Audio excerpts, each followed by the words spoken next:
നിരോധിത ഭീകര സംഘടന പോപ്പുലർ ഫ്രണ്ട് മിന്നൽ ഹർത്താൽ നടത്തിയ സംഭവത്തിൽ ഹൈക്കോടതിയുടെ നിർണായക ഉത്തരവ്. പോപ്പുലർ ഫ്രണ്ട് നേതാക്കളുടെ കണ്ടുകെട്ടിയ സ്വത്തുവകകൾ വിറ്റ് നഷ്ടപരിഹാരം ഈടാക്കാനാണ് ഉത്തരവ്.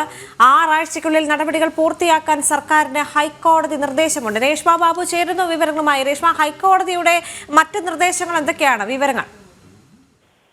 നിരോധിത ഭീകര സംഘടനയായിട്ടുള്ള പോപ്പുലർ ഫ്രണ്ട് നടത്തിയ മിന്നൽ ഹർത്താലിൽ KSRTCക്ക് അടക്കം കോടിക്കണക്കിന് രൂപയുടെ നഷ്ടമായിരുന്നു സംഭവിച്ചത്. ഇതിൽ ക്ലെയിംസ് കമ്മീഷണറെ നിയോഗിച്ചുകൊണ്ട് ഹൈക്കോടതി PFI നേതാക്കളുടെ സ്വത്തുക്കൾ കണ്ടുകെട്ടണമെന്ന് നേരത്തെ ഇടക്കാല ഉത്തരവുകൾ പുറപ്പെടുവിച്ചിരുന്നു. അതിന്റെ അടിസ്ഥാനത്തിൽ ക്ലെയിംസ് കമ്മീഷണർ സ്വത്തുവകൾ കണ്ടുകെട്ടിക്കൊണ്ട് KSRTCക്ക് 2.42 കോടി, മൊത്തത്തിൽ 3.94 കോടി രൂപ നഷ്ടപരിഹാരമായിട്ട് ഈടാക്കണമെന്നുള്ള ഒരു നിർദ്ദേശം അല്ലെങ്കിൽ അത്തരമൊരു ശുപാർശ ഹൈക്കോടതിയിൽ കൈമാറിയിരുന്നു. ഇതടക്കം പരിഗണിച്ചുകൊണ്ടാണ് നിർണായകമായിട്ടുള്ള ഉത്തരവ്. അതായത് പോപ്പുലർ ഫ്രണ്ട് നേതാക്കളുടെ കണ്ടുകെട്ടിയ സ്വത്തുവകൾ വിറ്റുകൊണ്ട് നഷ്ടപരിഹാരം ഈടാക്കാനായിട്ടാണ് നിലവിൽ ഹൈക്കോടതിയുടെ ഡിവിഷൻ ബെഞ്ച് ഉത്തരവിട്ടിരിക്കുന്നത്. ക്ലെയിംസ് കമ്മീഷണർ കണക്കാക്കിയ തുകയ്ക്ക് ആനുപാതികമായിട്ട് തന്നെ കണ്ടുകെട്ടിയവ വിൽപ്പന നടത്തണം. അതോടൊപ്പം തന്നെ 6 ആഴ്ചയ്ക്കുള്ളിൽ തന്നെ ഈ വിൽപ്പന നടപടികൾ പൂർത്തീകരിക്കാനായിട്ടാണ് സംസ്ഥാന സർക്കാരിന് ഹൈക്കോടതി ഡിവിഷൻ ബെഞ്ച് നൽകിയിട്ടുള്ള